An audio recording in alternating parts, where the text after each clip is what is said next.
It's almost impossible to think of a time when the wind isn't blowing around here. And out in Valle de Oro recently, it blew in a piece of paper that was located by Dee Brown. Her family owns the Whiskey Gulch Ranch, and she was out for a walk one day and she noticed something off the side of a path. And I just picked it up, was going to throw it away, and noticed that it said certificate on it. Well, I thought, well, maybe somebody gotten a certificate from school or something of that nature. And further looking at it, I noticed it said marriage certificate, and I thought, wow, pretty tore up, dirty, and very, very faded. It had been about 3 weeks since she'd been out to the ranch and had no idea how long that certificate had been laying there. She cleaned it up, but the names were pretty faded. All she could make out was a date, August 2nd, 1940, some barely legible last names, the United Methodist Church in Clayton, the certificate from Union County, and a partial name. So she made some calls, and then, being a bit of a family historian herself, did some more digging and found a connection with the town of Hartley and the last name of Floyd from a census form from the 1940s. I found a census record that shows a William W.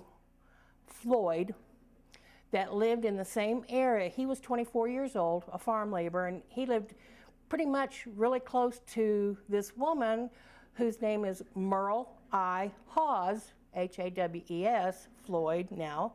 She was 19 and she was a nurse. And this was in April of 1940. So that would make sense then that they were together in 1940 and maybe neighbors. And it turns out that these two were married on that date, and this appears to be their certificate, a feat worthy of Sherlock Holmes.